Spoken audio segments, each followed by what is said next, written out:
8 minutes. Seulement 8 minutes auront suffi pour bouleverser pour des décennies entières l'équilibre entre Paris et Berlin.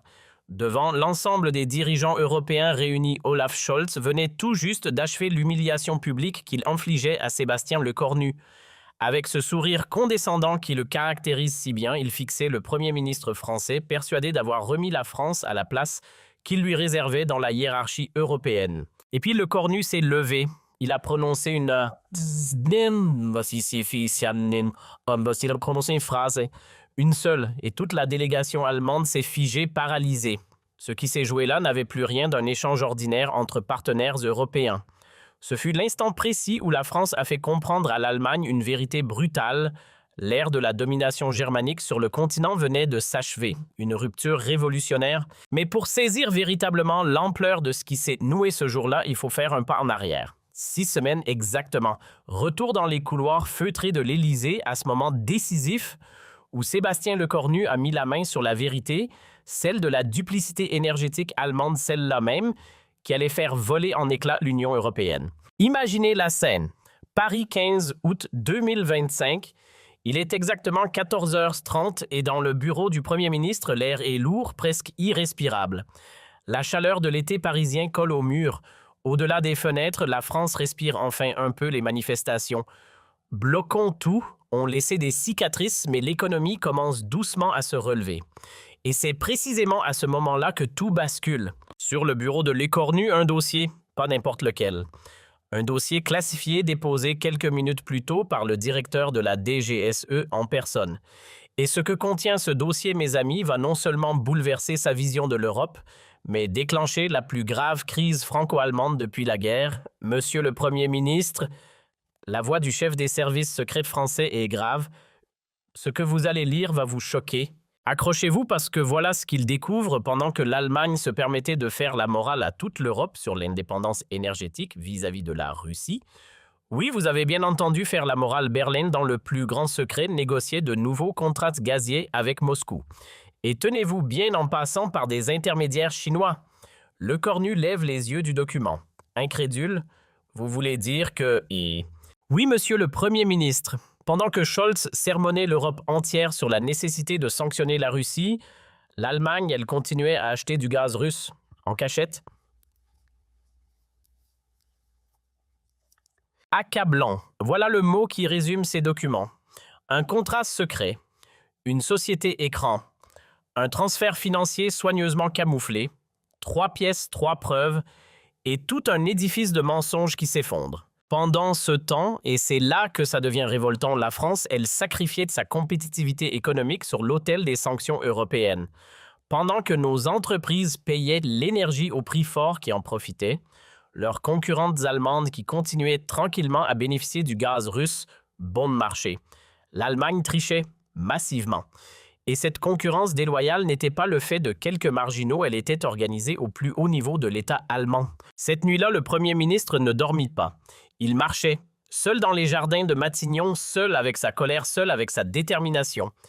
Et dans sa tête, les visages défilaient. Il pensait à ces industriels français qui avaient dû fermer leurs usines, incapables de rivaliser avec des entreprises allemandes qui trichaient sur l'énergie.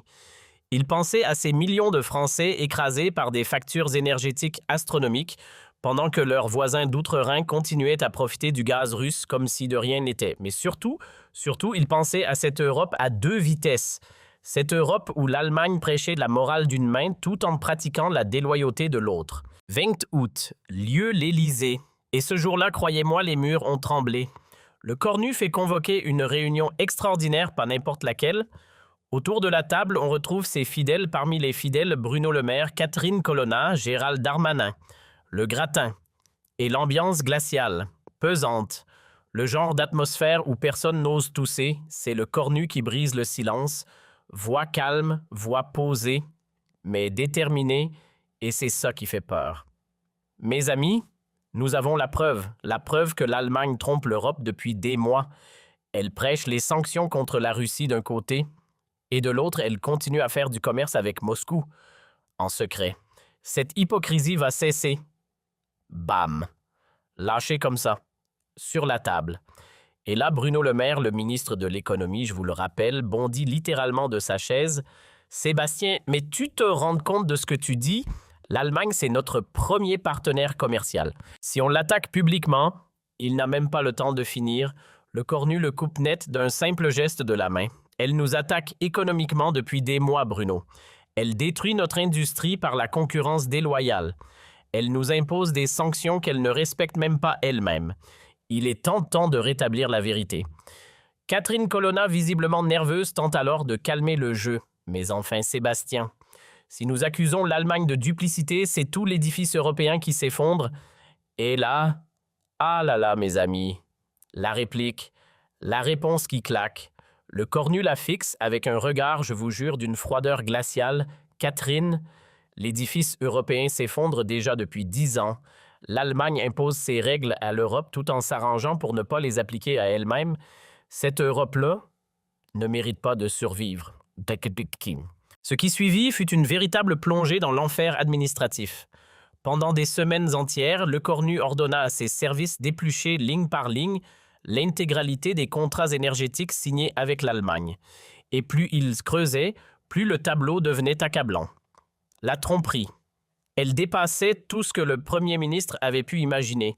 Car voyez-vous, l'Allemagne ne se contentait pas de continuer discrètement à acheter du gaz russe. Non, mes amis, elle allait beaucoup plus loin. Ce gaz, elle le revendait acquis à ses propres partenaires européens, avec une marge confortable au passage. Bref, elle se servait purement et simplement de la crise ukrainienne comme d'un levier pour s'enrichir sur le dos de ses alliés. Et puis vint le 1er septembre. Ce jour-là, un appel allait tout faire basculer. Au bout du fil, sur une ligne sécurisée, le PDG de Total Energies en personne. Sa voix trahissait une rage à peine contenue. « Monsieur le Premier ministre, nous venons de perdre un marché colossal. Face à BASF, leur offre était 30% moins chère que la nôtre. Le Cornu serra le combiné. Comment font-ils? Ils ont encore accès au gaz russe, c'est évident. À ce moment précis, le Cornu sentit la colère monter en lui irrépressible. Parce qu'il venait de comprendre quelque chose de fondamental, l'hypocrisie allemande n'était pas seulement une faute morale. Elle était devenue pour la France une arme économiquement destructrice. Bruxelles, le 10 septembre, un sommet européen extraordinaire consacré à la sécurité énergétique. Et au cœur de cette réunion, une ironie que personne n'aurait pu inventer, Scholz. Oui, Scholz lui-même allait monter à la tribune pour donner une leçon sur l'indépendance énergétique européenne. Le plus grand tricheur du continent en professeur de morale, vous y croyez-vous? Pour le Cornu, cette journée tombait à pic. L'occasion rêvée. Le moment parfait pour démasquer devant les 27 la duplicité allemande. Et dans l'avion qui l'emmenait vers la capitale belge, quelque chose d'étrange se passait. Ses conseillers s'attendaient à le voir tendu fébrile, écrasé par le poids de ce qu'il allait lâcher. Eh bien non. Le Cornu était serein, d'un calme presque déroutant. Le calme de l'homme qui sait qu'il va rétablir la justice. Il en avait pleinement conscience, sa révélation allait secouer l'Europe entière. Mais cette révélation, elle était nécessaire. À Bruxelles, l'atmosphère était lourde, solennelle. Les 27 dirigeants européens réunis pour décider de l'avenir énergétique du continent. Et à la présidence de la session, Scholz. Fidèle à son rôle autoproclamé de conscience morale du continent, Scholz attaqua son discours avec des mots qui plus tard prendraient une saveur amère et délicieuse. Mesdames et messieurs, l'Europe se doit d'être exemplaire en matière d'indépendance énergétique. Nous ne pouvons plus nous laisser tenir en otage par des dictateurs qui transforment l'énergie en arme de guerre. À quelques mètres de là, le Cornu écoutait, impassible. Mais à l'intérieur, un sourire, un seul, discret, mortel. Le chancelier poursuivit sûr de lui. Certains États membres peinent encore à se sevrer complètement des énergies russes. C'est compréhensible, certes, mais inacceptable. L'Europe doit parler d'une seule voix et appliquer ses principes sans la moindre exception. L'attaque était voilée, mais limpide. Berlin reprochait à Paris sa supposée lenteur dans la transition énergétique. La France, par exemple, est là. Ses yeux se plantèrent directement dans ceux de Le Cornu. Entretient encore des contrats énergétiques problématiques avec certains pays de l'Est. Paris doit comprendre que l'exemplarité européenne commence par l'application rigoureuse de nos propres règles. L'humiliation était publique, frontale, calculée. Scholz accusait ouvertement la France de bafouer les sanctions européennes. L'Allemagne, continua-t-il avec une satisfaction qui transpirait par tous les pores, a consenti aux sacrifices nécessaires pour couper tous ses liens énergétiques avec la Russie. Nous avons fermé Nord Stream, nous avons diversifié nos approvisionnements, nous avons montré la voie. Il est temps que tous nos partenaires suivent cet exemple. Les mensonges s'empilaient, tranquillement, avec un aplomb à faire pâlir, et Scholz acheva son numéro par un coup direct. Certains dirigeants européens préfèrent de la démagogie à l'action, les discours aux réformes. L'Europe a besoin de responsabilité, pas de populisme énergétique. Cette fois, plus aucune ambiguïté. La cible portait un nom, Sébastien Lecornu. Un silence pesant tomba sur la salle. Les chefs d'État échangeaient des regards gênés. L'humiliation de la France venait d'être mise en scène. Orchestrée, servie sur un plateau d'argent.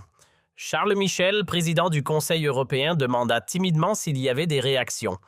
Tous les regards convergèrent vers Lecornu.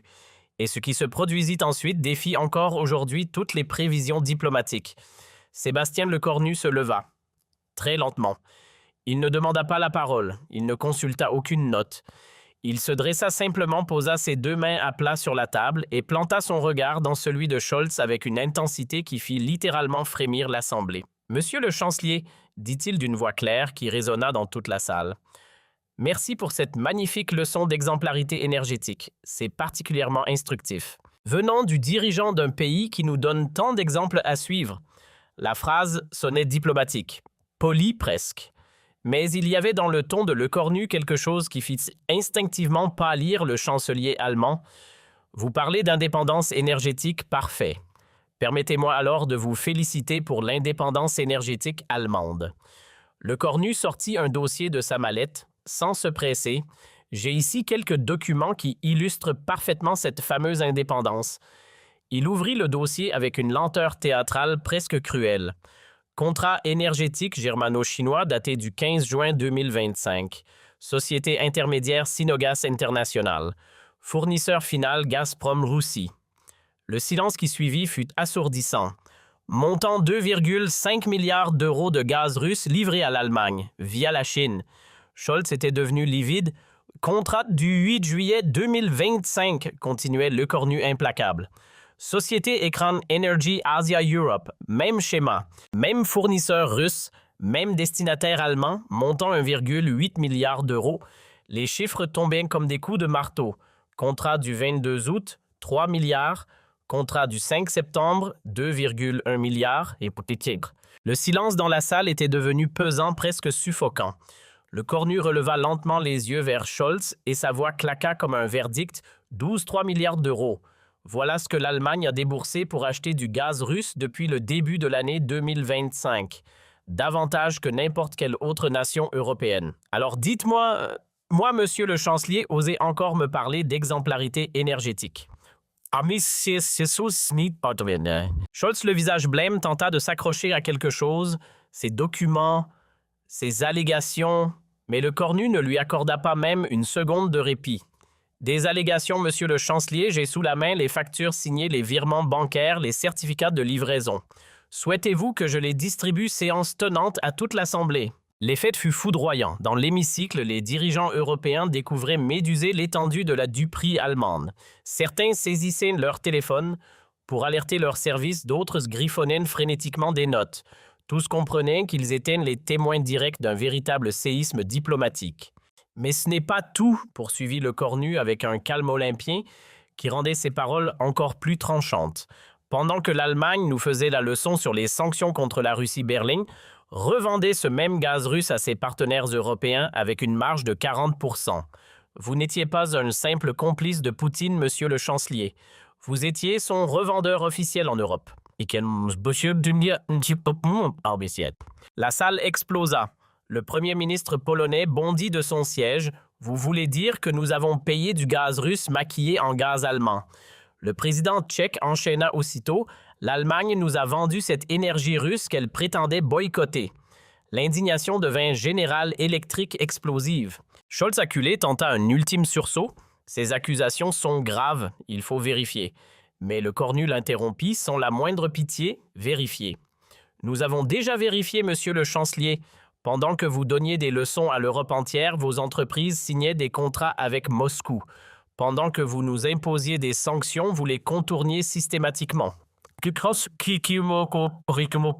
Mais attendez, le meilleur reste à venir. Avec un sourire glacial, le cornu lâche sa bombe 5,2 milliards d'euros. Voilà ce que l'Allemagne a empoché en revendant le gaz russe à ses propres partenaires européens. Vous avez transformé la guerre en Ukraine en véritable opportunité commerciale. Du profit, voilà ce que vous avez tiré du sang ukrainien. Comme un coup de massue, ces mots s'abattent sur l'Assemblée. Présent par vidéoconférence, Zelensky est visiblement bouleversé. D'une voix brisée, il murmure « L'Allemagne nous tendait une main pendant que l'autre finançait notre bourreau. » Éloquent, le silence qui suit en dit long. Pourtant, le cornu n'en a pas fini. Et maintenant, parlons concurrence déloyale. Monsieur le chancelier, cette compétitivité que conserve votre industrie, malgré la crise énergétique, savez-vous d'où elle vient? D'un gaz payé 60% moins cher que celui de vos concurrents européens. Le fruit justement de vos arrangements secrets avec Moscou. Un autre document sort de sa serviette, confidentiel signé Commission européenne portant sur les distorsions de concurrence énergétique. Le verdict, le marché européen est faussé par l'Allemagne qui bénéficie d'approvisionnements privilégiés en énergie russe à bas prix. Clou après clou, chaque mot scelle le cercueil de la crédibilité allemande. Pendant que nos entreprises françaises mettaient de la clé sous la porte, incapables de payer l'énergie au prix du marché, les vôtres prospéraient grâce au gaz de Poutine. Une pause lourde. Ce n'est pas seulement l'Ukraine que vous avez trahi, monsieur le chancelier, c'est l'Europe entière. Sol était à terre, complètement effondré. Autour de lui, ses conseillers s'agitaient, lui murmuraient des choses à l'oreille dans la panique la plus totale, mais soyons clairs, il n'y avait plus rien à sauver. Ce qui venait d'éclater au grand jour était d'une telle ampleur qu'aucun démenti, aucune tentative de minimisation n'était désormais possible. Et là, le cornu reprit la parole. Permettez-moi de vous poser quelques questions, monsieur le chancelier. Un pays qui prêche la morale tout en pratiquant l'immoralité. Comment l'appelez-vous? Un partenaire qui trahit ses alliés tout en les accusant de manquer de probité. Comment l'appelez-vous? Un dirigeant qui finance en secret la guerre qu'il prétend combattre. Comment l'appelez-vous? Chacune de ces questions tombait comme un glas, sec, implacable. Moi, monsieur le chancelier, j'appelle ça de l'hypocrisie. De l'hypocrisie à l'échelle industrielle. Une hypocrisie organisée au plus haut niveau de l'État allemand. Le cornu se redressa alors de toute sa hauteur. Vous voulez donner des leçons à la France, parfait, mais commencez d'abord par appliquer à l'Allemagne ce que vous exigez des autres. Vous voulez parler d'exemplarité européenne magnifique. Mais cessez d'être les complices économiques de Vladimir Poutine. Puis avec une autorité toute nouvelle, il poursuivit. La France désormais refuse d'être sermonnée par un pays qui triche massivement sur les règles européennes. Elle refuse d'être humiliée par un partenaire qui nous poignarde dans le dos tout en nous donnant l'accolade en public. Et c'est à ce moment précis que tout a basculé. Le coup fatal, celui que personne, absolument personne dans cette salle n'avait vu venir. Monsieur le chancelier, et la voix de Lecornu était glaciale.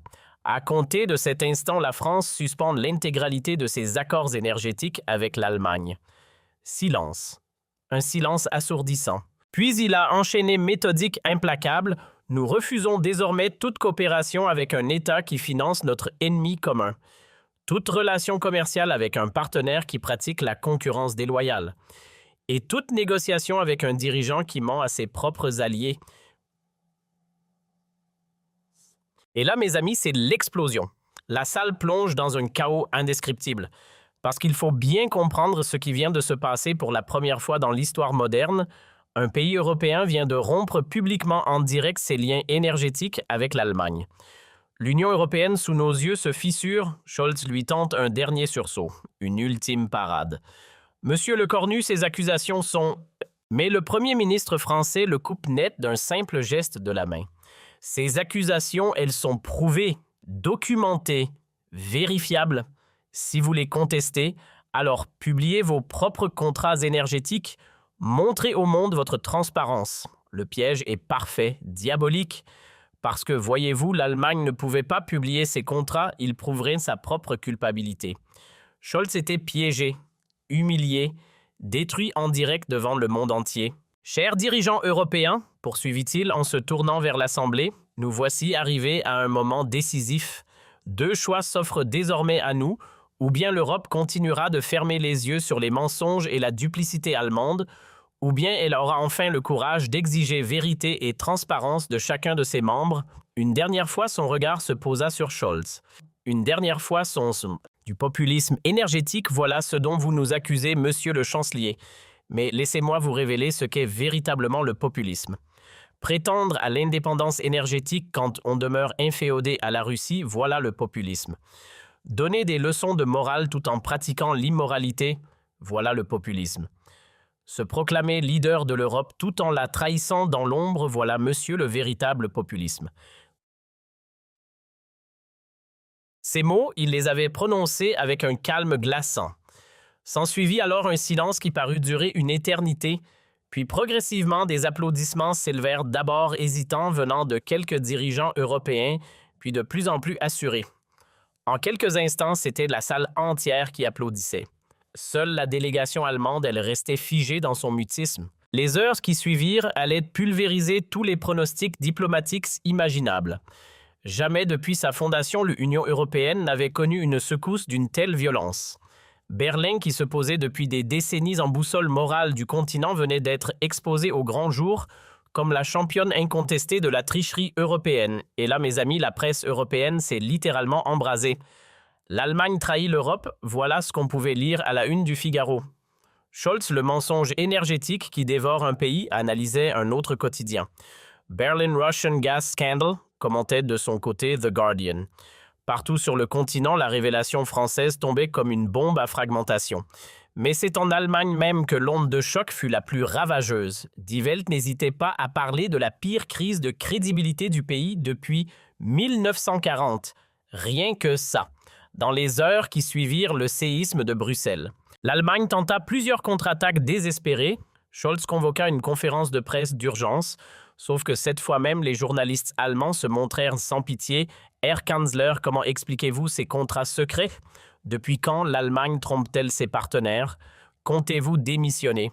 Scholz tentait de noyer le poisson. Il s'agit d'arrangements techniques temporaires. Mais personne, absolument personne, n'était dupe.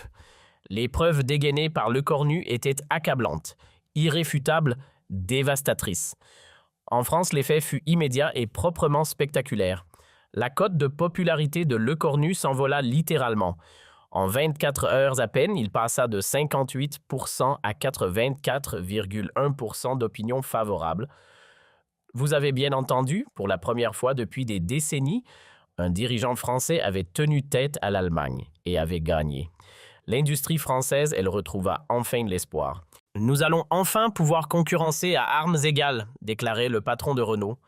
L'hypocrisie allemande est enfin démasquée, se réjouissait le PDG d'Air Liquide. Toute l'économie française libérée d'un complexe d'infériorité vieux de plusieurs décennies reprenait soudainement confiance. Mais le plus spectaculaire, mes amis, se jouait à Bruxelles même. Galvanisés par l'audace française, les autres pays européens commencèrent eux aussi à exiger des comptes de l'Allemagne. Les compensations exigées par la Pologne tombèrent comme un couperet. Ce gaz russe revendu sous étiquette allemande, il faudrait bien le payer. L'Italie, elle ne se contenta pas de mots, elle réclama un audit complet, ligne par ligne, de tous les contrats énergétiques allemands.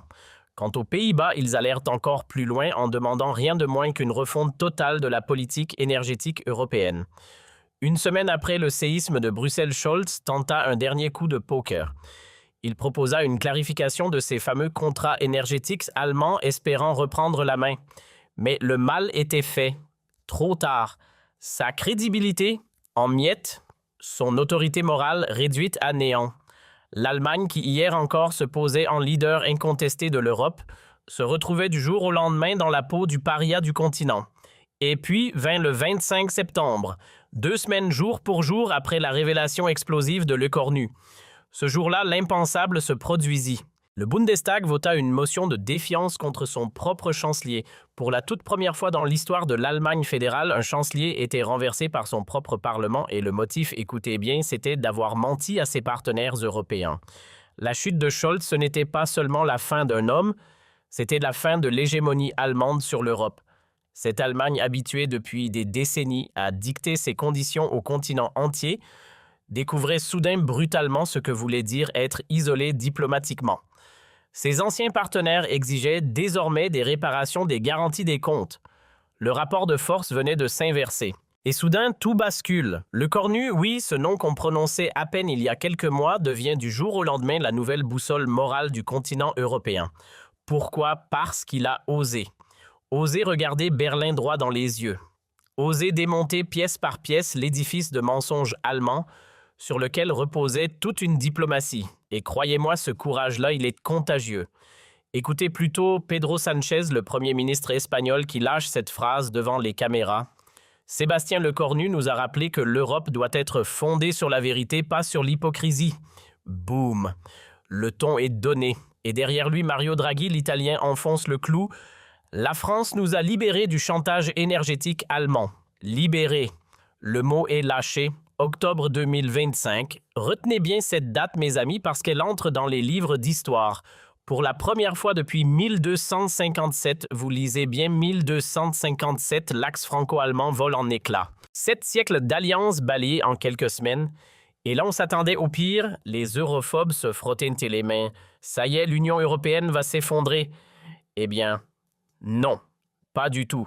C'est même l'inverse qui se produit. L'Europe ne meurt pas, elle respire enfin, elle se libère du joug allemand qui l'étouffait depuis des décennies et qui prend les commandes de la France. Naturellement, sans coup d'État, sans forcing. Une nouvelle coalition se forme autour de Paris, l'Espagne, l'Italie, la Pologne, les pays nordiques, tous rassemblés sous une même bannière, celle de la transparence. De nouveaux standards émergent en matière d'énergie, de commerce, de probité. L'Europe vient de comprendre quelque chose d'essentiel, elle peut exister. Sans tutelle. Sans Berlin pour lui dicter sa conduite. Et voilà comment le Cornu s'est transformé presque du jour au lendemain en véritable boussole morale du continent européen. Face aux mensonges venus de Berlin, son audace n'a pas seulement impressionné, elle a contaminé dans le bon sens du terme d'autres chefs d'État.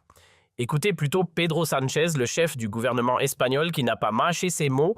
Ce que Sébastien Lecornu vient de faire, c'est de nous rappeler une évidence, l'Europe se construit sur la vérité, jamais sur l'hypocrisie. Et Mario Draghi, côté italien, en a remis une couche. Grâce à la France, nous voilà enfin affranchis du chantage énergétique allemand. Octobre 2025, retenez bien cette date, c'est un véritable basculement historique. Pour la toute première fois depuis 1257, le fameux axe franco-allemand vole en éclats. Et pourtant, contrairement à ce que prédisaient les éternels pessimistes de l'europhobie, l'Union européenne ne s'effondre pas.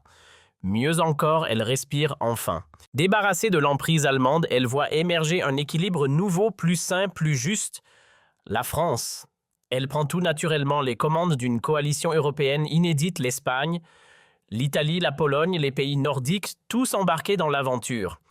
Et cette alliance de la transparence, comme on l'appelle, déjà impose ses propres règles du jeu, de nouveaux standards de probité, aussi bien sur le terrain énergétique que commercial. C'est là que l'Europe réalise quelque chose de fondamental, elle peut très bien exister et même prospérer sans la tutelle de Berlin. Écoutez bien ça parce que c'est du jamais vu. Novembre 2025, le Parlement européen, 705 eurodéputés assis en silence total. Et debout devant eux, le Cornu, invité d'honneur pour un discours qui allait entrer dans l'histoire. Et là, il lâche cette phrase « Mesdames et messieurs, ce que l'Europe vient de traverser, c'est une révélation. » Douloureuse, oui, mais nécessaire. Pendant des mois, celui qu'on appelait notre leader nous a menti. Et cette trahison, mes amis, elle nous a rappelé quelque chose d'essentiel. Une Europe forte, c'est avant tout une Europe honnête. Il enchaîne, et là, attention au punch, on m'a dit que dévoiler la duplicité allemande allait fragiliser l'Europe. Eh bien, c'est tout l'inverse qui s'est passé. La vérité, elle nous a libérés. L'honnêteté, elle nous a renforcés. La transparence, elle nous a soudés. Et après ça, une ovation. Mais pas une petite ovation polie, hein. 15 minutes. 15 minutes debout à applaudir cet homme. Puis arrive décembre 2025. 3 mois jour pour jour après sa confrontation avec Scholz, et le magazine Time Europe sort sa couverture annuelle. Devinez qui le Cornu, européen de l'année. Le titre, l'homme qui a libéré l'Europe du mensonge allemand. Cet ancien premier ministre français qu'on disait fini politiquement venait de devenir ni plus ni moins le leader moral du continent. Pendant ce temps-là, qu'est-ce qu'elle faisait, l'Allemagne? Eh bien, elle essayait tant bien que mal de reconstruire sa réputation. Et c'est la social-démocrate Saskia Esken, successeur de Scholz, qui s'y collait excuses publiques, à répétition promesse d'une nouvelle transparence allemande. Sauf que voilà, le mal lui était déjà fait. Son statut de leader moral de l'Europe, l'Allemagne, l'avait perdu. Et cette perte-là, elle semblait bel et bien irréversible. Janvier 2026, 4 mois après Bruxelles, c'est à ce moment-là que les relations franco-allemandes ont commencé lentement, très lentement à se normaliser. Mais attention sur de nouvelles bases. Fini la domination, place à l'égalité. Fini l'opacité, place à la transparence. Fini le mensonge, place à la vérité.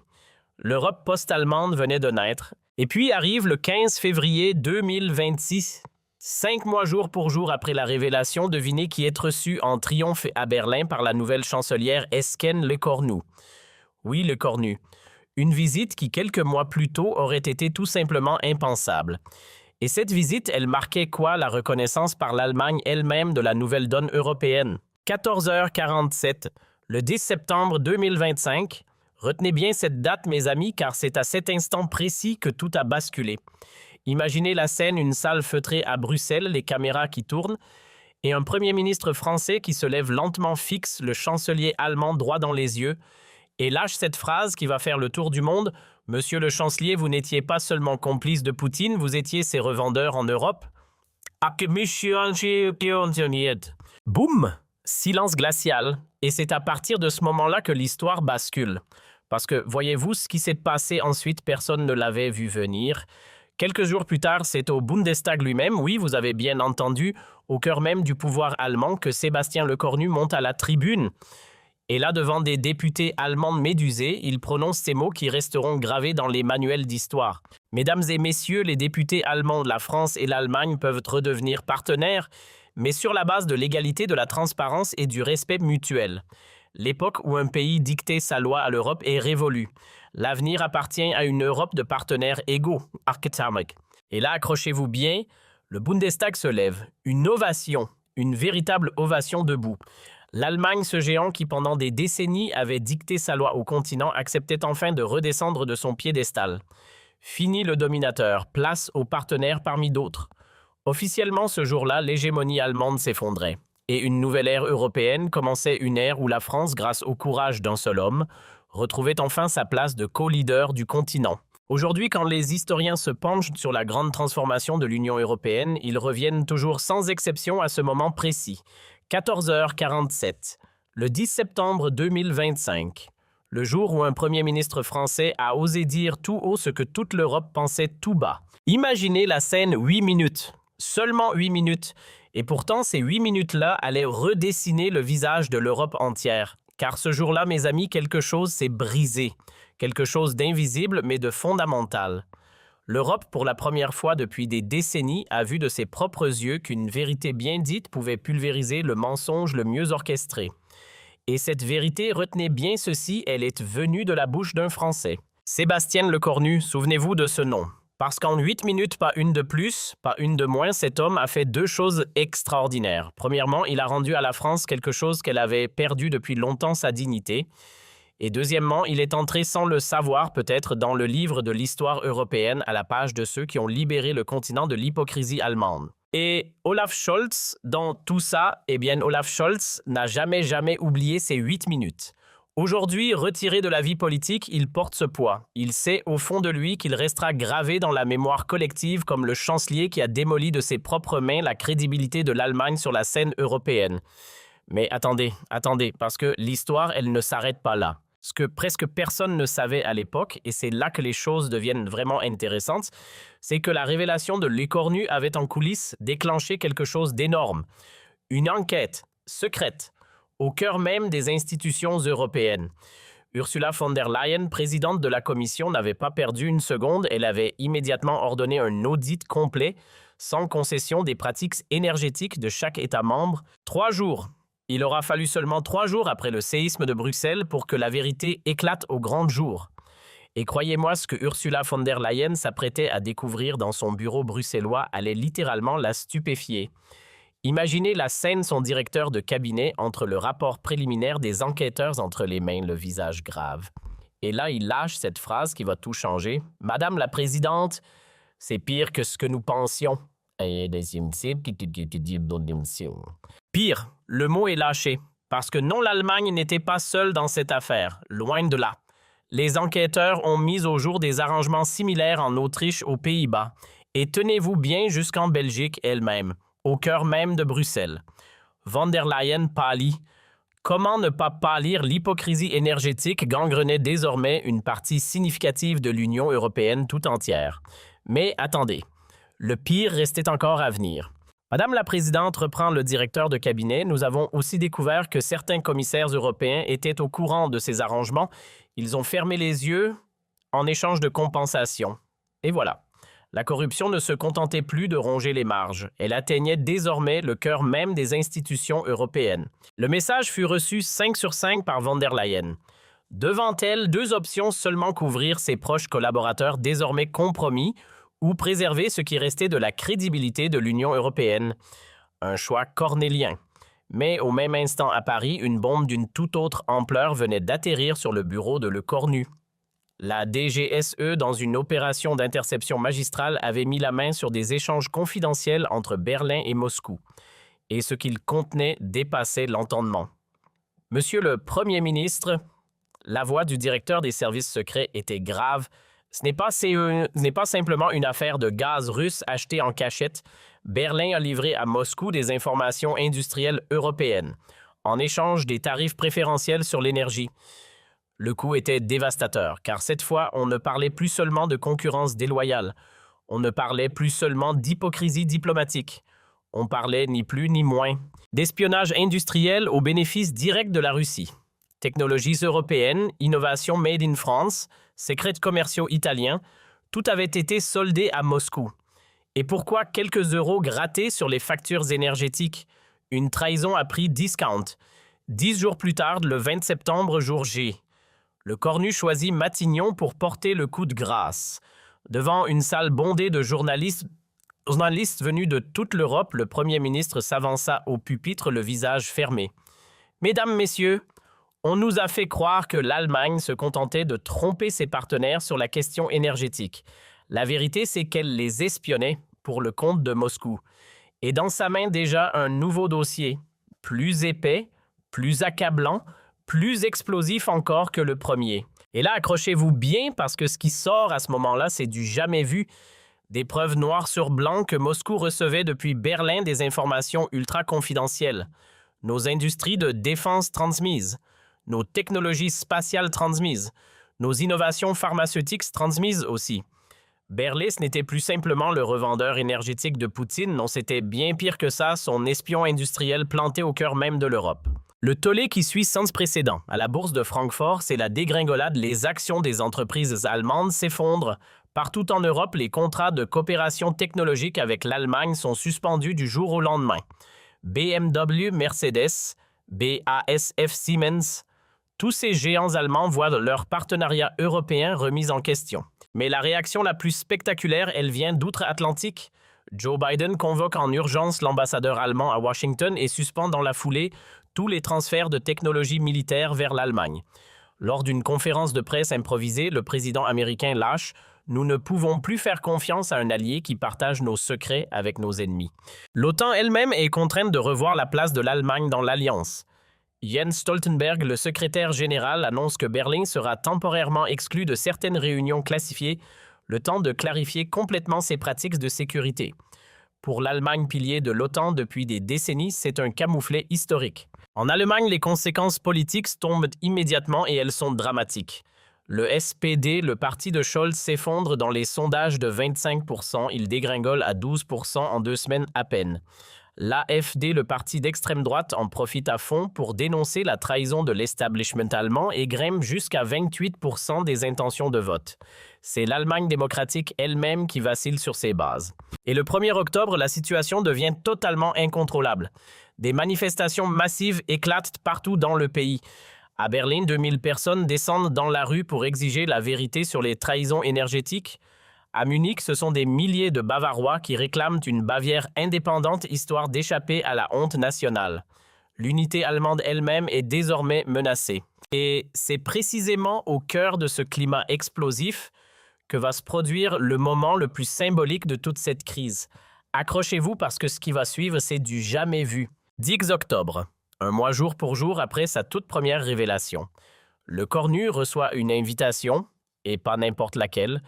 On lui demande de monter sur l'estrade de la prestigieuse université Humboldt à Berlin et devinez qui est à l'origine de cette invitation, pas le gouvernement allemand.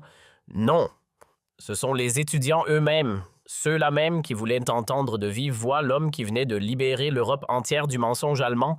Imaginez la scène, l'amphithéâtre est plein à craquer. 3000 étudiants allemands entassés, mais aussi des délégations venues des 4 coins de l'Europe, toutes là, pour écouter un seul homme, le Premier ministre français.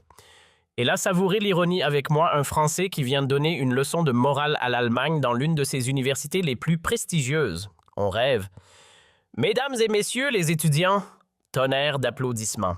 Le cornu attend, puis il lâche. Je suis venu vous parler d'un sujet qui nous concerne tous, l'avenir de l'Europe. Pause. Silence total. Et il enchaîne. Cet avenir ne peut être construit sur le mensonge, la tromperie et la trahison. Il doit être fondé sur la vérité, la transparence et la confiance mutuelle. 45 minutes de discours, 17 interruptions par des salves d'applaudissements. Et au moment où il évoque le courage qu'il faut pour oser dire la vérité aux puissants, l'amphithéâtre explose littéralement. Quand il oppose l'Europe des peuples à celle des élites corrompues, les étudiants se lèvent d'un seul bloc comme un seul homme. Le cornu là sous nos yeux est en train de conquérir l'Allemagne, pas par les armes, pas par la politique, mais par la seule force de ses idées. C'est à ce moment précis que la scène bascula dans l'émotion pure quand il se tourna vers les jeunes Allemands eux-mêmes droit dans les yeux.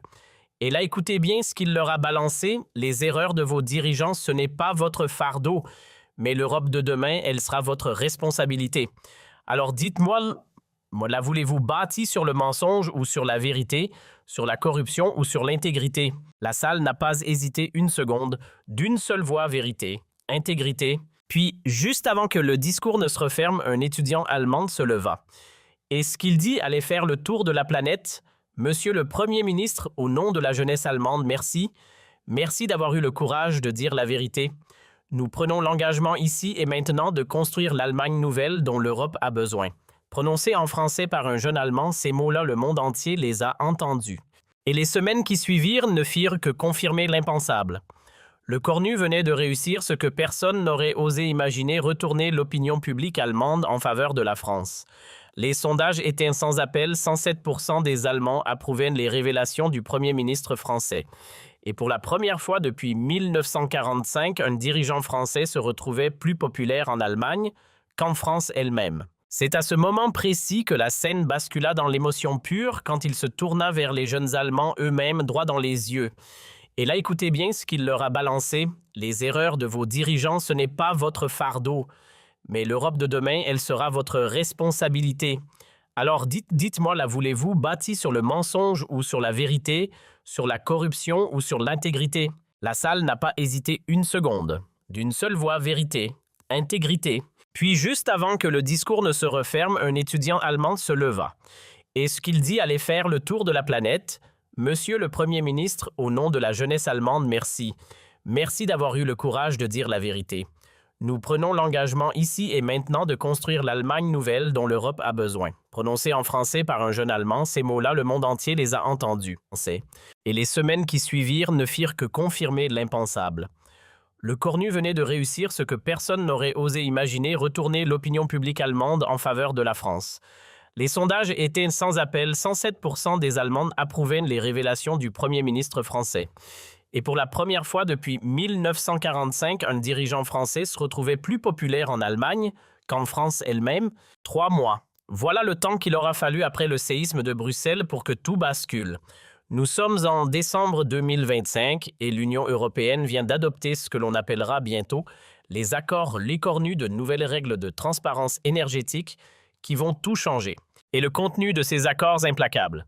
Désormais, tous les contrats énergétiques des États membres devront être rendus publics. Toute coopération avec des pays sous sanctions soumises à l'approbation de la Commission européenne et la corruption énergétique, elles deviennent officiellement un crime européen passible d'exclusion temporaire de l'Union. Le premier pays à plier sous ces nouvelles règles, ce fut l'Allemagne. Saskia Esken, la nouvelle chancelière, n'a pas eu d'autre choix. Elle a publié l'intégralité des contrats énergétiques allemands et créé un commissariat à la transparence énergétique.